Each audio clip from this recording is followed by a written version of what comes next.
আসসালামু আলাইকুম। বিসমিল্লাহির রহমানির রহিম। আমি বাংলাদেশ পুলিশের একজন কর্মকর্তা এসআই মাসুদ রানা। আমি আপনাদের কাছে কিছু তথ্য তুলে ধরতে চাই, যেটা বাংলাদেশের মানুষ অনেক দিন ধরেই জানে না, বা তারা এই প্রশ্নের উত্তর খুঁজছে অনেক বছর ধরে, কিন্তু কোনো উত্তর খুঁজে পায়নি।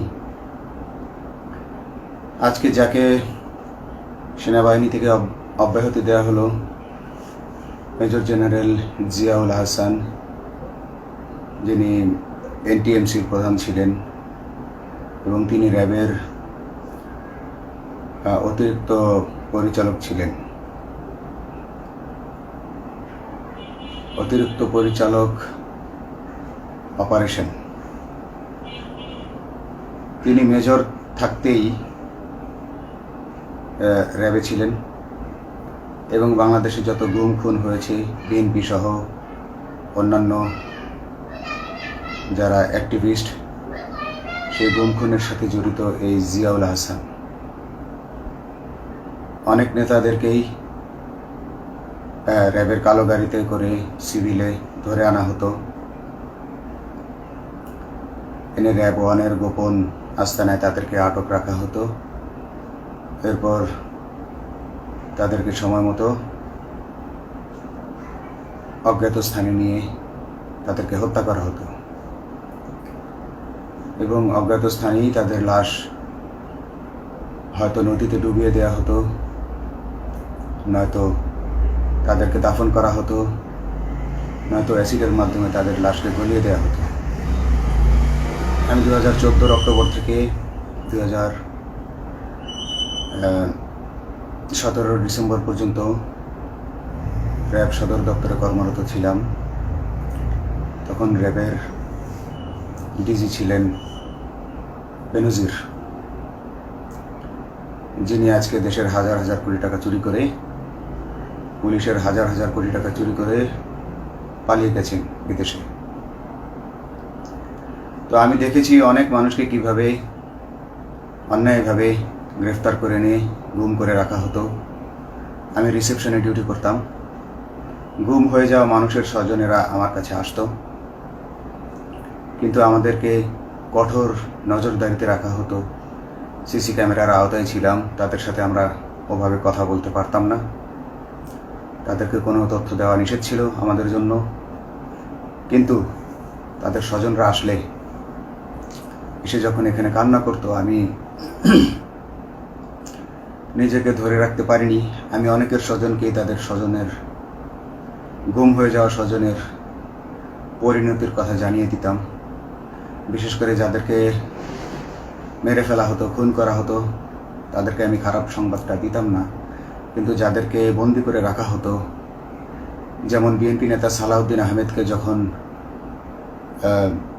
অ্যারেস্ট করে আনা হলো, তিনি অ্যারেস্ট করার সময় ধস্তাধস্তিতে মাথায় আঘাত পেয়েছিলেন। তাকে র্যাব ওয়ানের গোপন কক্ষে আটক করে রাখা হয়েছিল দীর্ঘদিন। এরপর তাকে এক সময় ভারতে পাচার করে দিয়ে আসা হয়। তাকে অজ্ঞাত কারণে হত্যা করা হয়নি। তার ফ্যামিলি এসেছিল, তার স্ত্রী হাসিনা আহমেদ, তার ভাই গিয়াসউদ্দিন আহমেদ। ওনারা আমার কাছে বেশ কয়েকবার এসেছেন। আমি কয়েকদিন ওনাদের এই উদ্বেগ, উৎকণ্ঠা আমার সামনে বসে কান্নাকাটি দেখে আমি থাকতে পারিনি।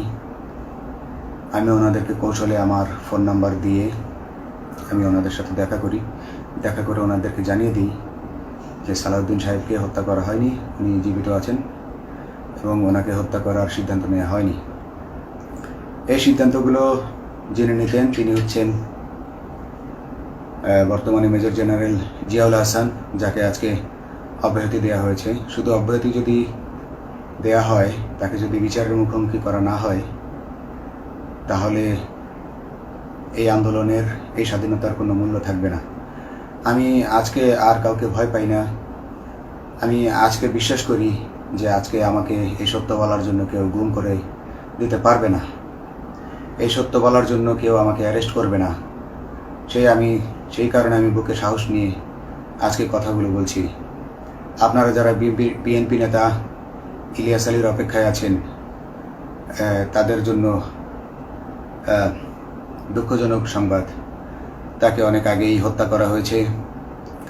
তাকে পতেঙ্গা সমুদ্র সৈকত দিয়ে কড়া পাহারায় সাগরের মাঝখানে নিয়ে স্পিডবোটের মাধ্যমে মুখে পলিথিন পেঁচিয়ে হত্যা করে, তার পেট ছুরি দিয়ে ছিদ্র করে, তাকে পাথর দিয়ে বেঁধে সাগরে ডুবিয়ে দেওয়া হয়েছে। শুধু ইলিয়াস আলী নয়, অনেক নেতার সন্ধান যারা আজও পাননি। কিছু মানুষ তো ঘর থেকে উদ্ধার হয়েছে, কিন্তু যাদেরকে আপনারা পাননি তাদের সবার এই করুণ পরিণতি হয়েছে। আমি যদিও তারা এই কাজগুলো অতি গোপনে করত এবং র্যাবের অন্যান্য শাখার কর্মরত কর্মকর্তা কর্মচারীরা এটা জানতো না, কিন্তু আমি অত্যন্ত বিচক্ষণভাবে আমি এই খবরগুলো নিতাম, কারণ আমি জানতাম এগুলো একদিন আমি প্রকাশ করতে পারবো। এবং এই দিনটার অপেক্ষায় ছিলাম আজকে এত বছর, মানুষের কাছে সত্য প্রকাশের। বাংলাদেশের মানুষ জানুক যে কারা খুনি, কারা এত মানুষকে খুন করেছে, এই দেশ থেকে এই দেশে ত্রাসের রাজত্ব কায়েম করেছে। তারা মাদকের ক্রসফায়ারের নামে যে হত্যা ট্র্যাডিশন চালু করেছিল, এই ট্র্যাডিশনের উদ্দেশ্য ছিল বিরোধী দলের লোকজনকে হত্যা করা। কারণ পুলিশ এবং সেনাবাহিনীর অনেকেই মানুষ হত্যা করতে ভয় পেত, তারা এটাতে অভ্যস্ত ছিল না। অনেকেই অনেক সাহসী, কিন্তু একটা মানুষকে হত্যা করার পর তারা আর ঘুমাতে পারতো না, তাই তারা এসব কাজ করতো না। কিন্তু খুনে হাসিনা কিছু মানুষকে এভাবে হত্যা করতে করতে পুরস্কৃত করার মাধ্যমে হত্যা করতে অভ্যস্ত করে ফেলে। তারাই এই গ্রেফতারকৃত এই গুমকৃত মানুষদেরকে গুলি করে হত্যা করত। এবং তারা এতটাই নিষ্ঠুর যে তারা এক একজন কয়েক শত করে হত্যা করেছে। এবং এই মানুষগুলোর সংখ্যা বেশি নয়, কারণ সবাই লাশ দেখতে পারে না। একটা মানুষকে খুন করার পর লাশের যে ছটফটানি এবং মাথায় গুলি করার পর মাথার যে বিকৃত অবস্থা, এই জিনিসগুলো আমাদের অনেকেই আমরা সহ্য করতে পারি না। তাই আমাদের মধ্য থেকে কিছু হায়নাকে বেছে নিয়ে তারা একটা টিম গঠন করে, তাদেরকে র্যাব সদর দপ্তরে বেনজির আহমেদ প্রতি মাসে পুরস্কার দিতে ডাকতেন। এবং প্রত্যেকটা র্যাবের বিভিন্ন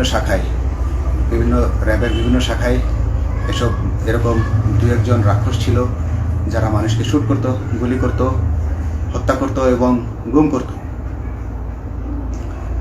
তারা এখনও আছে। তাদেরকে আমি নতুন সরকারের কাছে দাবি জানাবো, তাদেরকে বের করতে হবে, তাদেরকে বিচারের আওতায় আনতে হবে। না হলে এত শহীদের বিনিময়ে যে ফ্যাসিবাদ থেকে, যে স্বৈর শাসন, যে খুনি হাসিনার হাত থেকে আমরা মুক্তি পেয়েছি, সে মুক্তির প্রকৃত মূল্য আমরা পাবো না, প্রকৃত স্বাদ আমরা পাবো না। এই খুনিদেরকে বের করতে হবে, এই খুনিদেরকে বের করে আইনের আওতায় আনতে হবে। বাংলাদেশ পুলিশ কখনোই গুলি করতে অভ্যস্ত ছিল না। আপনারা জানেন একসময় পুলিশ যে গুলি করতো না, এটা নিয়ে অনেক ব্যঙ্গচিত্র ছাপা হতো পত্রিকাগুলোতে, যে গুলি না করতে গুলি খেলনার বন্দুকে পরিণত হয়েছে। তো কিন্তু সেই নিরীহ পুলিশকে রক্তপিপাসু হিসেবে শেখ হাসিনা তৈরি করেছে। তবে সবাই নয়, কিছু কিছু মানুষ। আপনারা দেখেছেন এবং এই আন্দোলনের ভিডিও ফুটেজ দেখলেও দেখবেন যে কয়েক শত পুলিশের মধ্যে কেবলমাত্র কয়েকজনই জনতার দিকে গুলি ছুড়ছে। তো আপনারা ঢালাওভাবে পুলিশকে আপনাদের আক্রমণের নিশানা বানাবেন না। নতুন সরকার অবশ্যই এর বিচার করবে। আমি আশাবাদী নতুন সরকারের কাছে। তারা যদি আমার কাছে কোনো তথ্য চায়, আমি তথ্য দেব ইনশাল্লাহ। এবং এই খুনিদেরকে, এই রাক্ষসদেরকে বের করতে হবে। প্রতিটি গুমের, প্রতিটি হত্যার সুষ্ঠু তদন্ত করলে এগুলো বের হয়ে আসবে বলে আমি আশা করি। এবং আমি চাই এরা ধরা পড়ুক, এদের বিচার হোক, না হলে এরা যুগে যুগে এই রাক্ষস যুগে যুগে রয়ে যাবে, আমাদের মাঝেই তারা লুকিয়ে থাকবে এবং যুগে যুগেই তারা মানুষের রক্ত পান করেই যাবে। পুলিশ বাহিনী মানুষকে সেবা করবে, এটাই হওয়া উচিত পুলিশের ধর্ম। পুলিশের ধর্ম হবে পুলিশের জন্য, পুলিশ মানুষের জন্য। উন্নত রাষ্ট্রের পুলিশ মানুষ যেভাবে পুলিশকে ডাকলেই পুলিশ 5 মিনিটের মধ্যে ছুটে যায়, তাকে সাহায্য করে। আমরা বিভিন্ন ভিডিওতে দেখি যে পুলিশ হাঁসের বাচ্চাকে রাস্তা পার করে দিচ্ছে, একজন অন্ধ মানুষকে রাস্তা পার করে দিচ্ছে। বাংলাদেশের পুলিশ এমনটাই করতে চায়, আমরা এমনটাই করতে চাই, কিন্তু সেই পরিস্থিতিতে আমাদেরকে রাখা হয়নি। আমাদেরকে রাখা হয়েছে দৌড়ের উপর, আমাদেরকে রাখা হয়েছে বিভিন্ন অন্যায় কাজের উপর, বিভিন্ন অন্যায় আদেশের উপর। কেউ যারা মেনেছে তারা ভালো ভালো জায়গায় পোস্টিং নিয়ে থেকেছে, যারা মানেনি তাদেরকে খারাপ জায়গায় পোস্টিং দেওয়া হয়েছে, কারো চাকরি হারিয়েছে, কাউকে সাসপেন্ড করে রাখা হয়েছে। আমি নিজেও একজন এমন বৈষম্যের শিকার, অন্যায় মিথ্যা মামলার শিকার হয়ে আমি নিজেও বর্তমানে সাসপেনশন অবস্থায় আছি এবং এই সাসপেনশন অবস্থায় থেকে আমি আল্লাহর কাছে শুকরিয়া জানাই, কারণ এই সাসপেনশন থাকার কারণে আমি ছাত্র জনতার আন্দোলনের সাথে সংযুক্ত হতে পেরেছি। আমি সবসময় আল্লাহর কাছে দোয়া করেছি যে আল্লাহ, তুমি আমাকে মুজাহিদ হিসেবে কবুল করো, আমাকে জিহাদ করার তৌফিক দান করো এবং আমাকে শহীদী মৃত্যু দান করো। এবং আল্লাহ আমার দোয়া কবুল করেছেন। আমি ছাত্র জনতার সাথে এই জিহাদে অংশগ্রহণ করেছি, ছাত্র জনতা সফল হয়েছে। আমি গর্বিত আমি এই আন্দোলনে একজন পুলিশ অফিসার হয়েও আমি অংশগ্রহণ করতে পেরেছি। তো যাই হোক, আমি চাইব যে বাংলাদেশ পুলিশের, র্যাবের যে সকল কর্মকর্তা অগণিত মানুষের গুম খুনের সাথে জড়িত ছিল তাদেরকে ধরা হোক, তাদেরকে আইনের আওতায় আনা হোক। আমাদের মতো অনেক অফিসার আছি যারা এসব কুকর্মের সাক্ষী, আমরা সাক্ষ্য দেব। আমরা এখন আর ভয় পাই না। আমরা আসলে যে ভয় পেয়েছি তা নয়, আমাদের বাহিনীতে টিকে থাকাটা জরুরি ছিল। জনগণের স্বার্থেই আমাদের বাহিনীতে থাকা জরুরি ছিল, কারণ আমরা যদি বাহিনী থেকে আউট হয়ে যেতাম তাহলে এসব তথ্য আমরা জানতে পারতাম না এবং জনতার কাছে পৌঁছাতে পারতাম না। জনতার কথা বলতে হলে, জনতার সাথে থাকতে হলে আমি পজিশনেও থাকতে হবে। এই জন্য অনেক কিছুই প্রকাশ করিনি, কারণ আপনারা ভালো মতোই জানেন যে অনেক সেনাবাহিনীর মেজরকেও গুম করে দেওয়া হয়েছে যারা মুখ খুলেছে। আমি তো একজন সামান্য সাব ইন্সপেক্টর, আমাকে গুম করে দেওয়া তাদের 1 সেকেন্ডের ব্যাপার ছিল। তো আমি এখন বিশ্বাস করি যে এখন সেই দিন, সেই কালো মেঘ সরে গেছে আকাশ থেকে, আকাশ মুক্ত হয়েছে, এই দেশ জালিমের শাসন থেকে মুক্ত হয়েছে। আল্লাহ তাআলা আমাদের উপর রহমত বর্ষণ করেছে। অগণিত মুসলিমের দোয়া আল্লাহ তাআলা কবুল করেছেন, অগণিত 18 কোটি মানুষের দোয়া আল্লাহ কবুল করেছেন। নইলে এইভাবে হঠাৎ করে 15 দিনের মধ্যে 15 বছর ধরে গড়ে ওঠা রাক্ষসের পতন ঘটা আল্লাহর রহমত ছাড়া এটা কখনোই সম্ভব হতো না। আমি আল্লাহর উপর ভরসা রেখে বলছি, আপনারা নতুন প্রশাসনকে ঢেলে সাজান, পুলিশ বাহিনীকে ঢেলে সাজান। এই সিস্টেমের মধ্যেই, পুলিশের এই সিস্টেমের মধ্যেই গণ্ডগোল আছে, নিয়োগের মধ্যে গণ্ডগোল আছে। আপনারা এই সিস্টেমগুলো পরিবর্তন করুন, আপনারা এই সিস্টেম পরিবর্তনে সাহায্য করুন এবং পুলিশ ডিপার্টমেন্টে যত ডিপার্টমেন্টাল পরীক্ষা আছে এগুলো তুলে দেন। এই ডিপার্টমেন্টাল পরীক্ষাগুলোর মাধ্যমে আমাদের ঊর্ধ্বতনরা আমাদের গলা সবসময় চিপে ধরে রাখে, ঠিক আছে? সেজন্য আমরা তাদের কাছে সবসময় আটকা থাকি। এই জন্য আমরা অনেক কিছু বলতে পারি না, অন্যায়ের প্রতিবাদ করতে পারি না। তো এই সিস্টেম পরিবর্তন জরুরি। ডিপার্টমেন্টে কোনো পরীক্ষা থাকা যাবে না। কনস্টেবল হতে যারা একটা নির্দিষ্ট সময় পর তার বিভিন্ন কোর্স করানোর মাধ্যমে তার প্রমোশন হতে হবে। সাব ইন্সপেক্টরে ভর্তি হয়ে 5 বছর পর ইন্সপেক্টর হিসেবে পদোন্নতি পাবে, তার 5 বছর পর সহকারী পুলিশ সুপার হিসেবে পদোন্নতি পাবে। এভাবে আইন পরিবর্তন করতে হবে। তাদেরকে দক্ষ করে গড়ে তোলার জন্য বিশেষ কোর্সের আয়োজন করতে হবে এবং সৎভাবে বাঁচার জন্য সঠিক বেতন কাঠামো এবং ভালো কাজের জন্য পুরস্কার এর ব্যবস্থা করতে হবে। বিভিন্ন যে চোরাই মাল মাদক উদ্ধারের জন্য সেক্ষেত্রেও বিশেষ পুরস্কারের ব্যবস্থা থাকতে হবে এবং বাসস্থান এবং যানবাহন, পুলিশের যেই ব্যয়টা হয় সেটা হচ্ছে বাসস্থান এবং যানবাহন। পুলিশ আমরা নিজের বেতনের টাকা দিয়ে মোটরসাইকেল কিনে চাকরি করতে হয়, এই বিষয়টা যেন না করতে হয় এবং সরকারি বাসস্থান যদি আমাদেরকে দেয়া হয় তবে আমরা বেতনের টাকা দিয়ে আমরা মানুষকে সেবা দিতে পারবো, সৎভাবে চলতে পারবো এবং দেশের মানুষকে সন্তুষ্ট করতে পারবো ইনশাল্লাহ।